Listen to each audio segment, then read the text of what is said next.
to Sow and Tell. Hey everybody, how's it going? I'm Craige Hoover. I'm Brian Wright. And we are coming to you live from the TPUDC podcast studio here in live in West Haven. That's right, live in West Haven. Actually, this won't be live. We will record this and cut it up and send it back. But nevertheless, we are alive and talking to you today. We wanted to take this time. We've got an interview with Jim Short. You will hear a lot of Shorts because this is the Short family farm that is being turned into Armistead.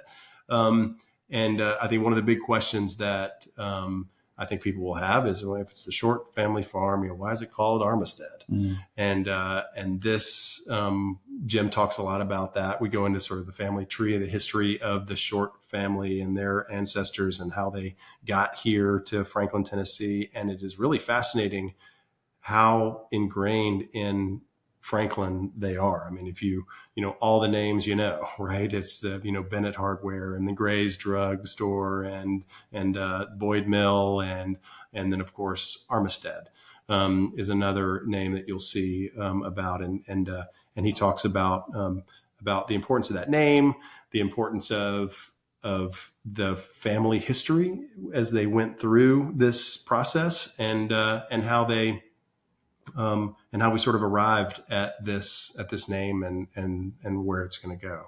I think too, it's neat to hear about, where their ancestors came from and now, settled here, and thinking about all the people that will come to Armistead. And, obviously we hope that there are many, many people who are from Franklin, and even some who maybe come from across the street in West Haven over to Armistead and make that short journey to a new destination.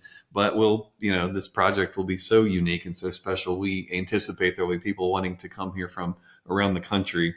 And so it's kind of neat to think about people migrating here for this experience to live in Armistead as their ancestors migrated here to farm the land and do other things. Yeah. I mean, so many people have moved to Franklin here in the last, 15 years, really.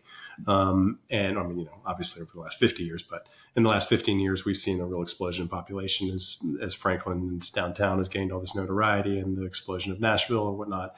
And it's just, it's interesting to see how that migration happened 250 years ago. And then how they came to settle on the farm here in the 1880s is when they finally bought this farm for a small sum that he will talk about. So thanks to Jim Short, who was actually down here just for the weekend. So we wanted to take the opportunity to grab him. Brian, you were out of town, so I stepped in and played the role here of interviewer. So it may be a little disconcerting, but we're going to wave a magic wand and Jim is going to pop up here in the Brian seat. So have a listen. So I'm Jim Short, grew up as Jimmy Short here in Franklin. My dad, Walter Short, was one of the children that grew up on the farm with my grandparents.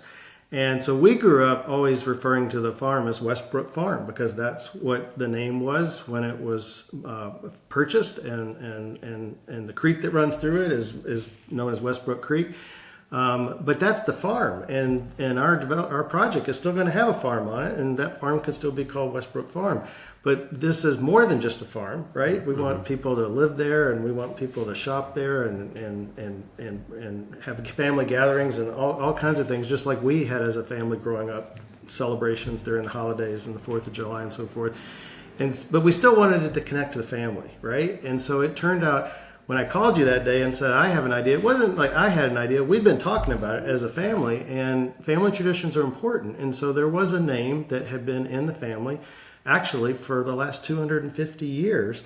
It was Armistead. And what's interesting that we learned when we think of the etymology of the word is that arm means strong, and stead means sense of place. And so Armistead is a strong sense of place. And that is exactly how we felt as a family would represent the concept of what we're trying to do.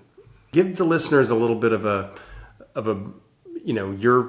your Cliff Notes of why Armistead and who was Armistead and why. Sure. Well, before we go back 250 years, let's start with just Westbrook Farm itself. And so in 1887, two brothers got together, Benjamin Franklin Short and Jesse Armistead Short.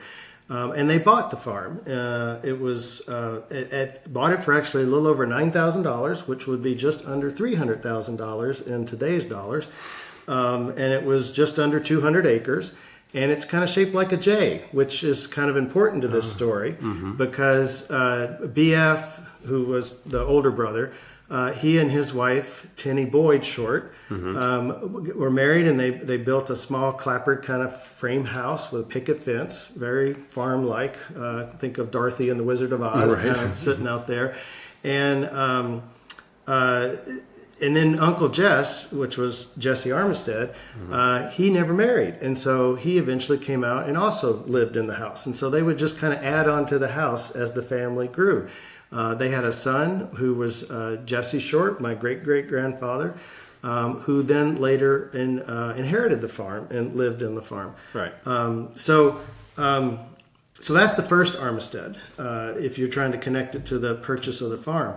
But if we go back the longer time, it dates back into Virginia in the 1700s, and it's when a man named John Atkinson married Mary Armistead. Well, it turned out John Atkinson was born in 1755, and a few months later, a boy named Thaddeus Armistead was born. And they grew up as best friends. They were only a few months apart, and they did everything together.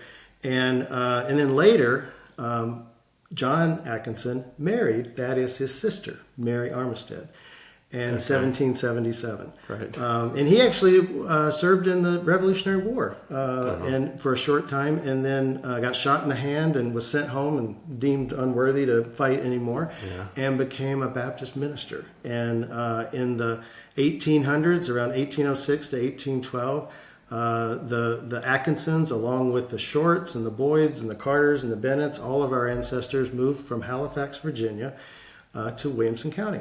Right. And it was their daughter, Judith Atkinson, who married William Henry Short, and that was when and William Henry Short and Judith had several children, and two of them were these two brothers that bought the farm. That's the Armistead kind of lineage. What was Williamson County like when they first came here? I mean, was it just from the stories? So a lot of this information that I'm sharing, my grandmother is the source. She was the genealogist who did all kinds of the family history, and her daughter, my Aunt Mary Ann, has continued to be the family historian with all of the archives and the information. Right. And so when I would talk to my grandmother Nanny, it would be like, probably a dozen families moving to the area. And when these families first moved, they didn't settle in Franklin. Franklin was established in 1799. So this is not that far after that. So, streets are maybe laid out, a few buildings or whatever. Yeah. So when these folks moved, they moved to the hills more, and they built log cabins. And so and those log cabins still exist today. The Shorts built a log cabin out on Stillhouse Hollow Road, the Carters in Wild Owl Hollow, and the Atkinsons on Old Charlotte Pike. On Wild Owl Hollow out on Hillsborough Road. That's right. That's where the families originally settled, and then as Franklin, the town, grew, then people would start buying land and settling farms or moving into town and building a house and like that. And so with only a dozen families, you're going to find a lot of these families, overlap over the hundreds of years, and your relatives become like the founders of Franklin in the county and how it was early settled. I don't think there's any kind of about it. I mean, it sounds like, if you're thinking they came here in the early 1800s, this was hardly anything here. And that's right. So I think that's so neat, and I think it's really neat that name, that the Armistead could start 250 years ago and move here, and then now all of a sudden I think if we're doing our job right, that it could be one of the sort of the more signature places in this city after so many different iterations of what Franklin has been over the course of the last 150 years. Well, I was born in 1965, so my memories of Franklin are more like in the 70s and 80s. Graduated from Franklin High School in 1983. And And so, you know, I would listen to Nanny talk about what Franklin was like when she grew up. She grew up in the Bennett house right off of Main Street. And my great-grandfather had a hardware store, Bennett Hardware, there in town. And she would describe Franklin like in the 40s and 50s. And then, of course, I think of it in the 80s. And now it's just like, you know, it's very different. Things have taken off. And as the city continues to grow, Franklin is a sense of place, a strong sense of place. I mean, it has a very unique character. And as we move into the rural areas around the city, how do you preserve some of that rural character, but maybe also build a sense of place of what villages and communities used to be like, where you and your neighbors were really close, literally living close to each other, but then there was a lot more open space around where you lived, and you could sit out on your porch at night and see the fireflies coming out across the pasture and see the cows off in the distance, and kind of decompress from like wherever you were earlier in the day at work and everything else. Right. I just remember early on we were talking about how, you know, what you wanted to feel, you know, how we wanted our residents and visitors and all that to feel. And that was one of the very first things you guys said was, you know, I want to be able to sit on the front porch, look over the pasture, see the lightning bugs go and see a farm, you know, and, you know, hear the sounds of a farm, but yet with all the conveniences of being in, you know, in Franklin, in this city. And I just keep going back to the fact that, all right, so, you know, so way back when your ancestors or in this group of 10, 12 families that all sort of settled here, and that's kind of what we're doing right here. It's like, all right, well, here's sort of this last little, you know, vestige of the farm, the farm lifestyle or the original farming that happened in Williamson County 250 years ago. It's like, I mean, this literally is one of the last, you know, parcels of any acreage within the city limits that is developable. And so I just think it's really special how you guys have come together and said, all right, we want to honor our family, and yet still create a place where people want to move in, and as many people as possible can come in and experience it the way, you know, in a new way, but experience some way how they did. Sure. And I just talk a little bit about, if you don't mind, about how your family went through those discussions, because this was not a new thought. We didn't bring you to this thought. This was your idea to begin with, or, you know, your family's idea to begin with. Tell me about what was going through your mind and all that. Yeah. Well, my grandfather died in 79, and I think at that point the farm was put into a trust, and it stayed a working farm for 15 years. My Uncle Bud, you know, continued to run the dairy operation and all that up until the 1990s. And I think as the farm operation started to dwindle down and we saw all this growth in Franklin, we would every once in a while wonder, like, what is going to happen to the farm someday? Mm-hmm.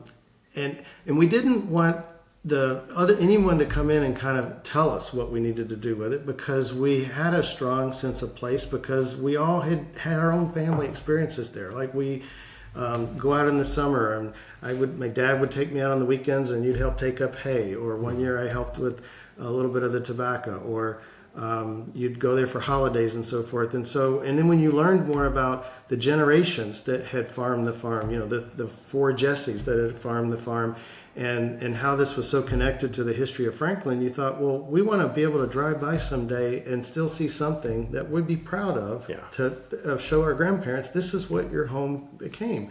And it was a gathering place for us as a family.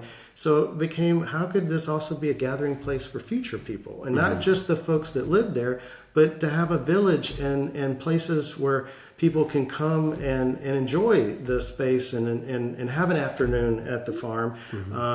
And maybe even be able to come and vacation there and stay at an inn and hang out for a while and enjoy the farm. And so all of those things became something that, as we learned more about what was possible, and when we found the right planners and developer and people that shared that vision, then we started like saying, oh wow, this could really happen, you know. And as we talked to people in Franklin about it, people have gotten excited about the idea that this could be a different way to develop rural parts of the county. Yeah.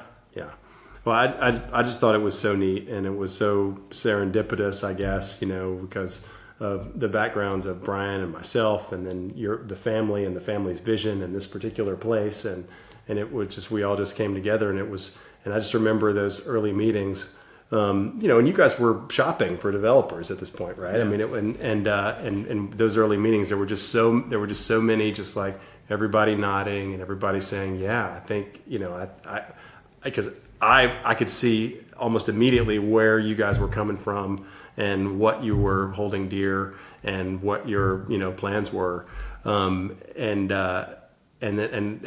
to know what Brian had done in the sort of the agricultural neighborhood world, thus far, and me coming off South Hall, it was like, this is, this really does feel right, and it's really neat, and I just think it's really neat that we've now come back around to Armistead, and we've launched this whole brand. So tell me how you guys are feeling about the way Armistead is starting to take shape as a brand, as a plan, and just give me your opinion on that. So there were, you were talking about how we thought of this as a family. There were two conversations we had early on a few years ago. One was asking everybody in the family. So I'm one of 7 cousins at my generation, and then there's my Aunt Marianne, my Uncle Bilbo, and Uncle Bud, who recently died. So we were in these conversations, and we asked everybody in the family at that time, what would be a win for you in terms of, if we did this right, what would you like to see it? And we also asked everybody, how long do you think you want to stay in this? Because you can do a one and done sale and be done, or you could stay in it for the long haul and shape it and kind of be involved. And believe it or not, there was a consensus that we all shared the same vision of what a win looked like, and everybody was willing to stay in it for the long haul, and not just do a quick sale and move on. And so that was a really important cornerstone of kind of like where we started. And then the other important conversation was, we learned about this idea of an agrihood. Mm-hmm. And I mention that to people sometimes, and they go, a what? Yeah. And I was like, well, like neighborhood, but just agricultural neighborhood, agrihood. And they go, oh, well, what's that? And I said, well, it's like where you're going to have a farm where a bunch of people live in their homes, and they're like, wow, that sounds really neat. Well, it turned out one of my cousins, Lee, had done some research, and it really was a thing. The Urban Land Institute had done a report on agri-hoods. And so we started doing our homework and learning about, like, oh, so it is a thing to kind of think of a farm and people living there. Yeah.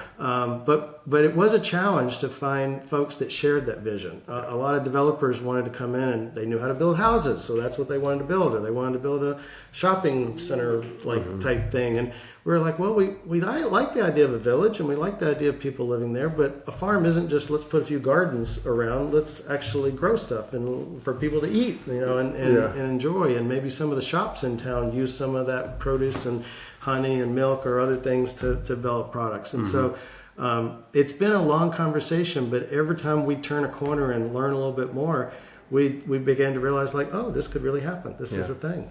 Now, I personally was shocked. Look,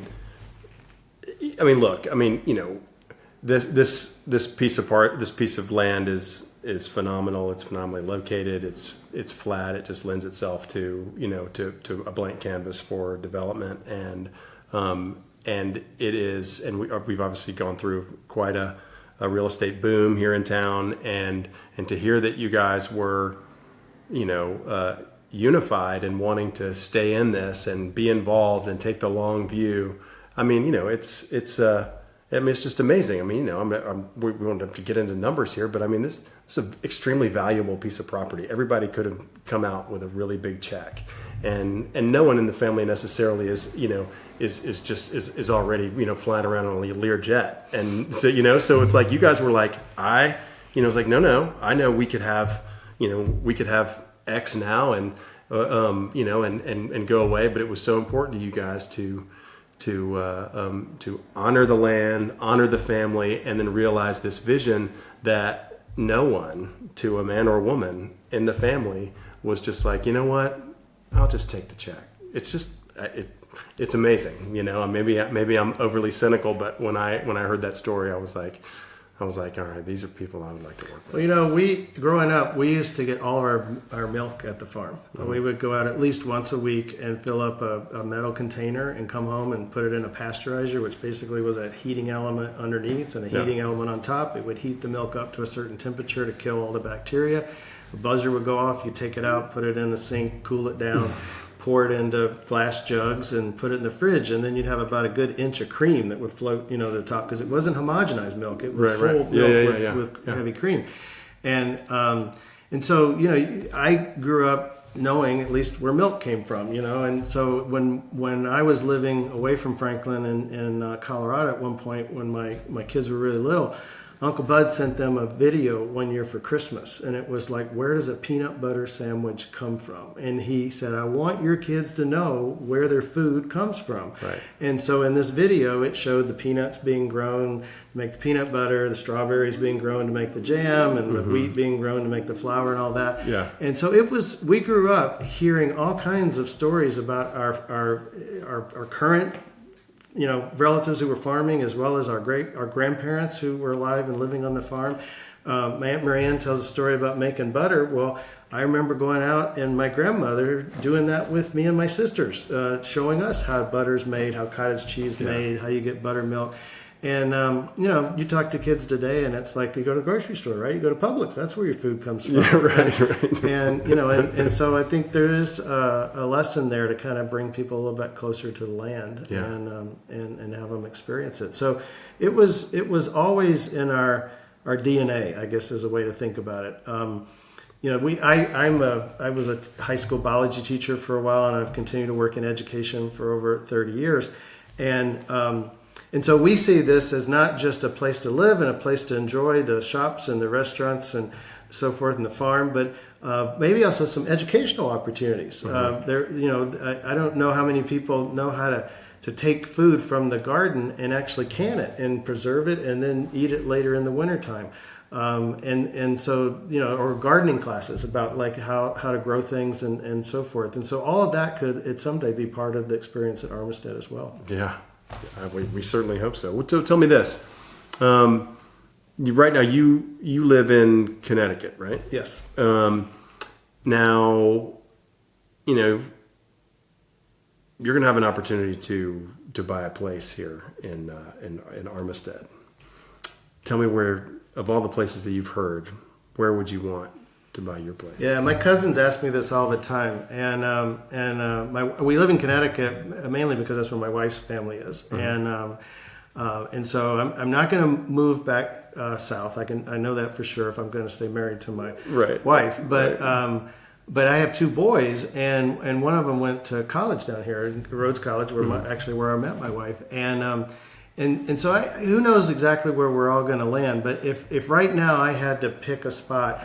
I get excited about the idea of hospitality at this place because I love to cook. I get excited about the kind of shops. I lived in Brooklyn at one point, and Brooklyn is it's all about the neighborhood you live in. So there was a fish market, there was the vet green grocer, there was the cheese shop, the butcher, the wine store. And so when you went shopping, you didn't go to the supermarket. You just walked down the street and stopped at all these different shops on your way home from the subway. Right. And so building a village where you have that would be cool. But I want some place that I can come visit. But when I'm not there, it seems silly to leave it sit empty all the time, right?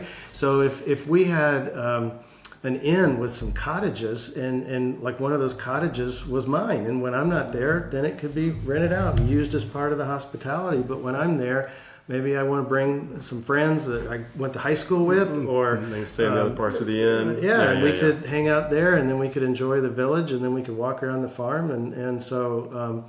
Because right now, every time I come down, I impose on my cousins, and I stay with one of them. So it'd be nice to be able to say you had a place that you could come stay at the farm. Yeah, that's awesome.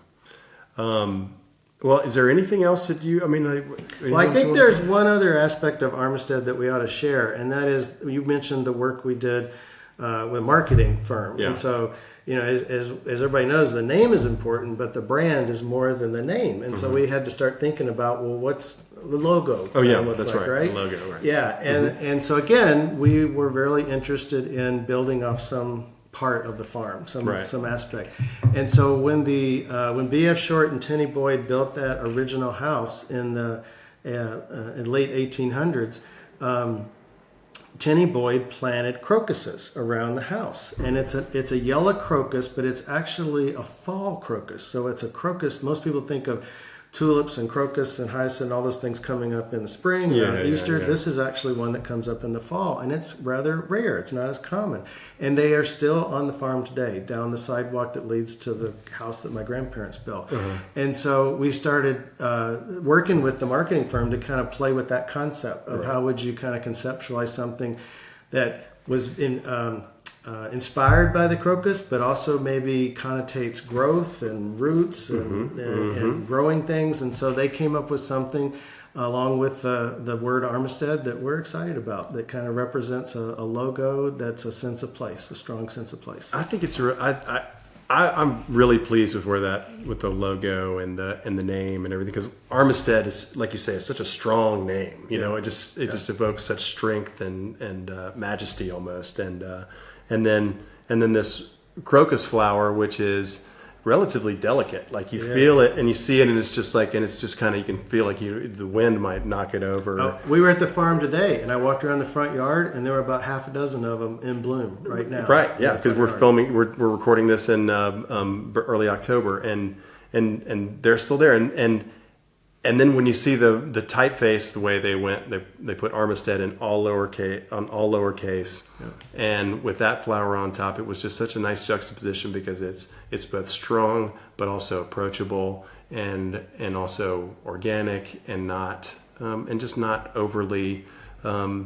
And I guess I feel like that's what we're trying to create here, which is this. It's full of nature. It's full of strong family ties, and it's also a name that gives a sense of strength and sort of deep roots, and I think that's where we landed, and I couldn't be happier with it. Yeah, and we're real excited about refurbishing some of the old historic farm buildings, and so that people that come to the farm can enjoy them. And one of the most majestic ones is the tobacco barn. It's what, 3 or 4 stories tall, and where the outside right now is looking like it needs a little help, it's a little long in the tooth. But you go onto the inside, and the rafters and the beams and everything that used to, where you'd hang the tobacco and let it dry out before you then pulled the leaves and then took it to the market to sell. And so making that like a Grange Hall or a gathering place for people to come and have events, whether that be a wedding or a small family event, I think it can be incredible. And it'll be a way to honor the fact that our ancestors built that and they used it, and now we're going to repurpose it, and future generations are going to use it for other ways to celebrate their life. Yeah, no, it's going to be great. And that dairy barn can actually be, we probably won't be a full dairy operation here anytime soon, but at the same time, the dairy barn, which is just adjacent to the tobacco barn, can be the kitchen. So earlier we were talking with Miss Marianne, she was saying, she's like, well, that has to be treated like a kitchen, and they had the same inspectors coming. It's just ironic that 100 years later, the same inspectors are going to come back and be looking at that dairy barn, but a completely different use. Well, in their story, they were talking about the milk being later sent to town to make cheese and so forth. Well, again, they're one generation. When I was growing up, my Uncle Bud would talk about, they still would come out and check the milk, but if it met the highest grade, then it could become drinking milk. But if it lacked, not to the point where it needed to be thrown out, but it might be sold to make ice cream, because ice cream didn't need the quality of milk that drinking milk did. Oh, yes, okay. So there was all kinds of things you'd learn going out to the farm. One of my favorite memories was taking friends out, and when the calves are little and they're still being fed with a bottle or built out of a bucket, you can stick almost all 4 fingers into the mouth of a calf, and it'll suck your fingers just like right. But it was always the look on my friend's face as the cow did that, and then they pull it out, and it's all slimy and nasty and everything. But it's like that was part of farm life. But the one thing we probably will not continue that's part of that farm experience is the smell of a farm, because it was a dairy farm, and it had about 50 dairy cows. and it produced a nice aroma. And that's probably not what people want to smell living out there. So we'll focus more on growing things, whether it be flowers or vegetables and fruit trees, nut trees, all those kinds of things, and limit the amount of cow patties that are all over the farm when you have milk cows. Yeah. Awesome. Well, Jim, thank you so much for coming on today. Well, and thanks. thank you for everything you have done so far to make this process be so enjoyable as a development partner, as planners, and it's just been great to get to know you and get to know the family, and I just look forward to the next half decade. Well, I want to end with one last story, and that is, both my grandparents grew up in town. And so my grandmother grew up, private school educated, went to Vanderbilt, worked in the hardware store, lived in the Bennett house. My grandfather, even though the Shorts ran the farm, he grew up on West Main Street, and his father spent more time working at the bank than, managing the farm. And so when my grandparents married, they decided to go back to the farm.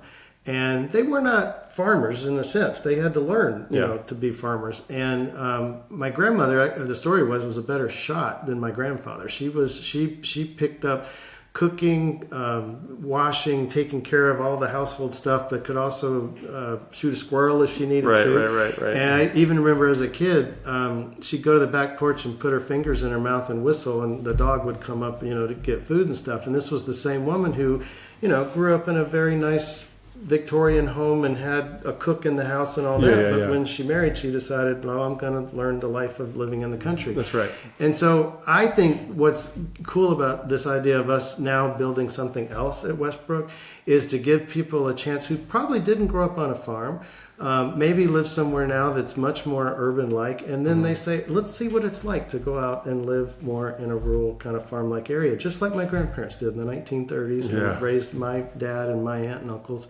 And so that's what we hope for. We not only want to enjoy the farm and have our children and grandchildren enjoy it, but we want others to be able to come and enjoy that as a sense of place to experience, just like we did as kids. That's awesome. Thank you, Jim. Thanks, Craig. All right. Bye. Again, thanks to Jim, who was down here. He actually lives outside of New York. Jim and I talk a lot. We talk once a week, and he's my contact with the family and everything. And so we talk quite a bit. He's looking forward to seeing this place come to life, because he did grow up here, and he went to Franklin. I think went to Franklin High, but grew up in Franklin, and is excited to see this place be what it is. And went to Rhodes, just like Bilbo from the last episode. So it's interesting to me too to think about the number of good storytellers in one family. It's like this storytelling tradition apparently, and so I think that's one of the things we'll try to bring forward into Armistead and make sure that heritage of storytelling continues on. And I'm not sure exactly how we'll do that yet, and if we need to design a little storytelling spot or whatever, but it seems like that's an important part of their past and hopefully the future. Maybe we should have a literal family tree. I like it. You know what I mean? Yeah. Let's just have a tree that is a family tree, and we'll take the branches and we'll name them and we'll stuff. Yeah. We'll do it like an espalier, so it's like you can shape it and make sure there's the right number of branches. And hang a little medallion on each one for the name. That'd be really cool. I think that'd be neat. All right. Well, thank you. This has been a short episode. Hope you enjoyed it, and we will be back very soon. See y'all. Bye.